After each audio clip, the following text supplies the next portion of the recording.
Good morning students. आज हम थोड़ा सा फिज़िकल केमिस्ट्री का भी डिस्कस करेंगे कि फ़िज़िकल केमिस्ट्री में हमारे पास जो सिलेबस में है वो हमारे पास एक तो क्वांटम मैकेनिक का चैप्टर है, एक हमारे पास ऑप्टिकल एक्टिविटी का चैप्टर है और एक हमारे पास क्या है, स्पेक्ट्रोस्कोपी का चैप्टर है। स्पेक्ट्रोस्कोपी में फर्दर स्पेक्ट्रा दे रखे हैं जैसे कि रोटेशनल, वाइब्रेशनल, रमन, ये सारे स्पेक्ट्रा करने हैं। हम सबसे पहले क्या शुरू करेंगे, स्पेक्ट्रोस्कोपी को ही स्टार्ट करेंगे। उनके फर्दर स्पेक्ट्रा करने से पहले हम बेसिक करेंगे कि स्पेक्ट्रोस्कोपी होती क्या है, क्योंकि ये सारा आपके लिए अब न्यू कंसेप्ट है, आप लोगों ने पहले इतना डिटेल में इस चीज़ को नहीं किया हुआ है। तो सबसे पहले हम बात करेंगे कि स्पेक्ट्रोस्कोपी है क्या हमारे पास। तो स्पेक्ट्रोस्कोपी क्या है, it is a branch of science. Spectroscopy क्या है हमारे पास, it is a branch of science which deals with the interaction of the electromagnetic radiations with the matter। ये हमारे पास क्या है, ब्रांच ऑफ साइंस है।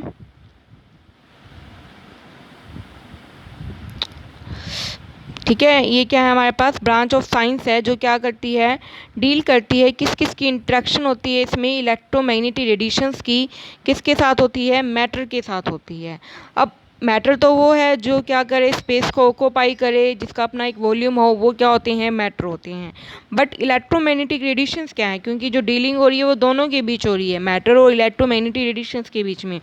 इलेक्ट्रोमैग्नेटिक रेडिएशंस क्या है, ये क्या करती हैं, रिप्रेजेंट करती हैं radiant energy emitted from any source in the form of heat या लाइट। क्या है, ऐसी एनर्जी की फॉर्म है ये जो क्या करती है, हीट या लाइट की फॉर्म में क्या करती है, अमिट होती है, उसको हम क्या कह देते हैं, इलेक्ट्रोमैग्नेटिक रेडिएशंस कह देते हैं। ठीक है, जो क्या करती है, हीट या लाइट की फॉर्म में क्या हो, अमिट हो, उसको हम क्या कहते हैं, इलेक्ट्रोमैग्नेटिक रेडिएशंस कहते हैं। इलेक्ट्रोमैग्नेटिक रेडिएशंस के हमारे पास क्या हैं, कुछ करैक्टर्स दिए हुए हैं। सबसे पहला करैक्टर क्या है कि ये किसकी तरह होती हैं, ड्यूल करैक्टर की तरह क्या करती हैं, शो करती हैं। ड्यूल का मतलब क्या है, पार्टिकल का भी शो करेंगी एज वेल एज ये क्या करती हैं, वेव का भी क्या करती हैं, शो करती हैं। ठीक है, जैसे कि हमारे पास क्या है, लाइट क्या होती है, एक स्ट्रीम का पार्टिकल्स भी है, इस उस फॉर्म में हम उसको फोटोन कहते हैं, और क्या करती है, और वो वेव्स की फॉर्म में भी वो क्या करती है, हमारे पास ट्रैवल करती है। ठीक है, तो सबसे पहला है इसका पॉइंट क्या, ड्यूल करैक्टर, कि ये कैसे होते हैं, इलेक्ट्रोमैग्नेटिक रेडिएशंस का कैसा करैक्टर होता है, ड्यूल करैक्टर होता है हमारे पास। ठीक है, दूसरा क्या है हमारे पास, क्या कि these are associated with the electric and the magnetic fields oscillating perpendicular. ये जो मैंने लिखा हुआ है ये क्या है, perpendicular to each other and perpendicular to the direction of the propagations. क्या है, इसमें दोनों ही फील्ड मिलेंगे, इलेक्ट्रिक भी मिलेगा और हमारे पास कौन सा मिलेगा, मैग्नेटिक भी मिलेगा। और ये दोनों ही एक दूसरे के क्या होते हैं, परपेंडिकुलर होते हैं, आपस में एक दूसरे के क्या होते हैं, ये परपेंडिकुलर हैं। और साथ के साथ जिस पैथ पे ये ट्रैवल कर रहे हैं उसके भी ये क्या होते हैं, हमारे पास परपेंडिकुलर फॉर्म में मिलते हैं। ठीक है, ये मैंने डायग्राम आपको बना ही रखा है, ये सारा मैंने बनाया हुआ है। तो ये क्या होते हैं, आपस में भी परपेंडिकुलर होते हैं और जिस पैथ पे ये ट्रैवल करते हैं उस पैथ के भी क्या होते हैं, परपेंडिकुलर होते हैं हमारे पास। ठीक है,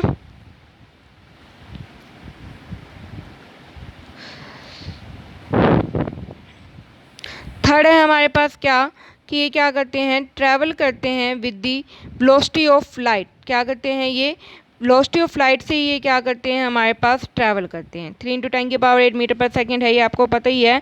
तो उसी वेलोसिटी से ये क्या करते हैं, ट्रैवल करते हैं।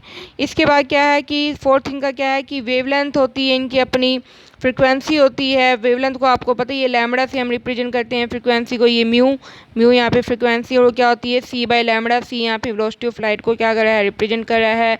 अगर मैं लैम्बडा को उधर ले जाऊँगी तो c/μ हो जाएगा, या फिर c क्या है, μ, कोई भी कम्बिनेशन बन सकता है ये हमारे पास। ठीक है, तो इसके क्या है, हमारे पास 4 करैक्टर्स थे हमारे पास। ठीक है, एक तो ड्यूल है, सेकंड है हमारे पास क्या, इलेक्ट्रिक और मैग्नेटिक फील्ड के परपेंडिकुलर होते हैं, थर्ड वेलोसिटी ऑफ लाइट है, और फोर्थ क्या है कि ये इनके अपनी वेवलेंथ और फ्रिक्वेंसी होती है। अब वेवलेंथ क्या है, डिस्टेंस बिटवीन टू एडजेसेंट क्या होते हैं, crust, this is crust and this is trough. Crust, trough, इनके बीच का जो डिस्टेंस बनेगा वो क्या हो जाएगी, वेवलेंथ। लैम्बडा से हम इसे रिप्रेजेंट करेंगे, माइक्रोमीटर में भी हो सकती है, नैनोमीटर में भी हो सकती है, और मीटर में भी हो सकती है। ठीक है, उसके बाद है हमारे पास क्या, फ्रिक्वेंसी। ठीक है, फ्रिक्वेंसी आप लोगों को पता ही है कि ये क्या होती है, नंबर ऑफ वेव्स वही पर सेकंड में जितनी पास हो जाए वो क्या हो जाती है हमारे पास नंबर ऑफ वेव्स हो जाती हैं। तो पर सेकंड में जितनी ट्रैवल वेव्स पास होती हैं वो क्या होती हैं फ्रीक्वेंसी। हर्ट्ज से इसे हम क्या कर देते हैं रिप्रेजेंट कर देते हैं। ठीक है, इसी सारी चीज़ें बेसिक्स ही हैं, ये आप लोगों ने पढ़ी भी हुई होंगी पहले भी, फिर भी मैं आपको बता रही हूँ।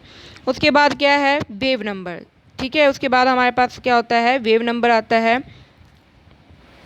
कि वेव नंबर क्या होते हैं हमारे पास। It is the reciprocal of wavelength and represented by the number of waves per unit of length. ठीक है, वेव नंबर को हम क्या करते हैं इस तरीके से ऊपर बार से प्रेजेंट करते हैं, और जनरली वेवलेंथ का क्या है हमारे पास रेसिप्रोकल है। ठीक है, तो ये क्या है वेवलेंथ का हमारे पास रेसिप्रोकल है, या फिर हम दूसरी लैंग्वेज में कहें क्या कि नंबर ऑफ कितनी वेव्स हैं पर यूनिट लेंथ के अंदर वो हमारे पास क्या हो जाती हैं वेव नंबर हो जाते हैं। ठीक है, समझ आएगी बात। उसके बाद है हमारे पास क्या कि एक मैंने पहले ही बताया है कि जो इलेक्ट्रोमैग्नेटिक रेडिएशंस है वो फोटोन से मिलके बनी होती हैं, और फोटोन क्या होती हैं पैकेट ऑफ एनर्जी है, और उस एनर्जी को एक प्लैनेट्स ने रिप्रेजेंट किया है कौन सी इक्वेशन से e is equal to h into में म्यू। ठीक है, मैंने बताया ना ये फोटोन्स है, फोटोन्स की अपनी डेफिनेट एनर्जी होती है, उस एनर्जी का जो रिलेशन है वो प्लैनेट दिया है, इस रिलेशन के according is equal to h into में म्यू, और जो एच है वो प्लैनेट कांस्टेंट होता है, उसकी वैल्यू होती है 6.83 इंटू 10 की पावर माइनस 34 जूल सेकेंड। ठीक है, 6.83 इंटू 10 की पावर माइनस 34 जूल सेकेंड है ये। ठीक है बच्चे, उसके बाद है हमारे पास क्या रीजन ऑफ इलेक्ट्रोमैग्नेटिक स्पेक्ट्रम। क्या है ये हमारे पास रीजन ऑफ इलेक्ट्रोमैग्नेटिक स्पेक्ट्रम कि स्पेक्ट्रा किस किस से मिलके बना हुआ है, और उसमें किस किस फ्रीक्वेंसी की या वेवलेंथ की हमारे पास नंबर ऑफ वेव्स होती हैं।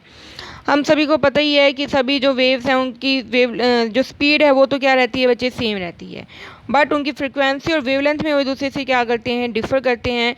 इसी के बेस पे उनका एक ऑर्डर बना रखा है। अगर हम वेवलेंथ की बेस में बात करें तो क्या हो नंबर ऑफ वेव्स को हम क्या करें इंक्रीजिंग ऑर्डर की फॉर्म में अगर अरेंज करें तो हो जाएगा, या फिर हम कहें डिक्रीजिंग फ्रिक्वेंसी में, तो ये जो ऑर्डर या स्पेक्ट्रा बनेगा इसको हम क्या कह देते हैं इलेक्ट्रोमैग्नेटिक स्पेक्ट्रम कह देंगे। ठीक है, इसको हम क्या कहेंगे इलेक्ट्रोमैग्नेटिक स्पेक्ट्रम।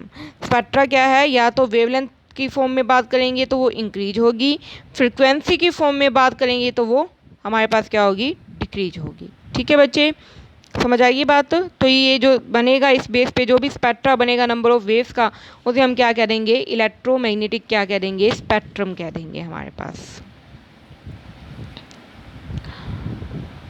ये स्पेक्ट्रा मैंने बना ही रखा है सारा।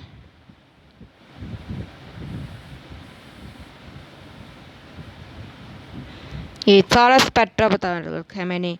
ठीक है, नीचे की तरफ वेवलेंथ इंक्रीज हो रही है, ऊपर की तरफ फ्रिक्वेंसी इंक्रीज हो रही है। ठीक है बच्चे, नीचे की तरफ वेवलेंथ इंक्रीज हो रही है और फ्रिक्वेंसी क्या हो रही है डिक्रीज। ऊपर की तरफ फ्रिक्वेंसी इंक्रीज हो रही है बट वेवलेंथ क्या हो रही है डिक्रीज हो रही है हमारे पास। ठीक है, सबसे पहले जो है हमारे पास वो कौन सी रे हैं हमारे पास भी कॉस्मिक रे हैं, सबसे जो लोएस्ट वेवलेंथ की है हमारे पास, क्योंकि वेवलेंथ डाउन दी तरफ क्या है इंक्रीज है ना, तो सबसे ऊपर जो होगी उसकी वेवलेंथ क्या होगी डिक्रीज। सबसे कम वेवलेंथ किसकी होती है कॉस्मिक की होती है, इसकी वेवलेंथ की वैल्यू 10 की पावर माइनस 14 है और फ्रिक्वेंसी इसकी 10 की पावर 12 होती है 22 होती है। कितनी होती है ये 22 है बच्चे। ठीक है 22 है ये जो कॉस्मिक रे होती हैं।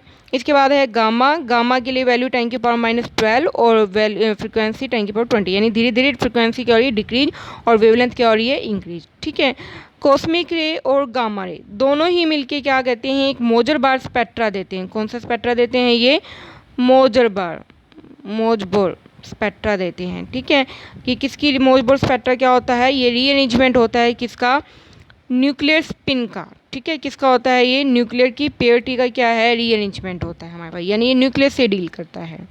उसके बाद एक्सरे हैं, उसके बाद यूवी हैं। यूवी आपको पता ही है फार भी होती है नियर भी होती है, फार के लिए इतनी वैल्यू है नियर के लिए इतनी वैल्यू है, और हमें पता ही है कि जो यूवी रेस होती हैं। उसके बाद विजिबल हैं, ये तीनों मिलके कौन सा स्पेक्ट्रा देती हैं विजिबल स्पेक्ट्रा देती हैं। कौन सा देती हैं ये हमारे पास विजिबल या अल्ट्रा वायलेट रीजन स्पेक्ट्रा दे देती हैं। ठीक है, ये जो स्पेक्ट्रा होता है ये एक्साइटेशन ऑफ किसके होती है इलेक्ट्रॉन्स, किसकी वजह से मिलता है इलेक्ट्रॉन्स की एक्साइटेशन की वजह से। देन है हमारे पास इंफ्रारेड, उसमें नियर भी है फार भी है, दोनों ही मिलेंगे, और वो कौन सा स्पेक्ट्रा देंगे वाइब्रेशनल। कौन सा देते हैं वो हमारे पास वाइब्रेशनल देते हैं। ठीक है, वो कौन सा देंगे हमारे पास, वाइब्रेशनल।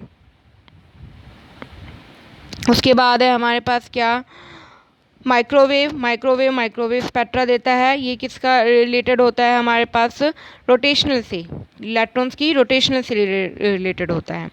देन है रेडार, टीवी। लास्ट है एनएमआर न्यूक्लियस की स्पिन से रीअरेंजमेंट होता है, रेडियो वेव। ये सारी वैल्यूज आप लोगों ने स्पेक्ट्रा याद करना है अच्छे से, ठीक है। ये जनरल हम बेसिक कर रहे हैं पहले स्पेक्ट्रोस्कोपी का, मेन स्पेक्ट्रा हम बाद में करेंगे। तो ये सिर्फ इंट्रोडक्शन आज हमने किया है कि स्पेक्ट्रोस्कोपी क्या है, डेफिनेशन, उसके कैरेक्टर्स, उसमें स्पेक्ट्रा किसका बनता है, ये सब, ठीक है। थैंक यू बच्चे।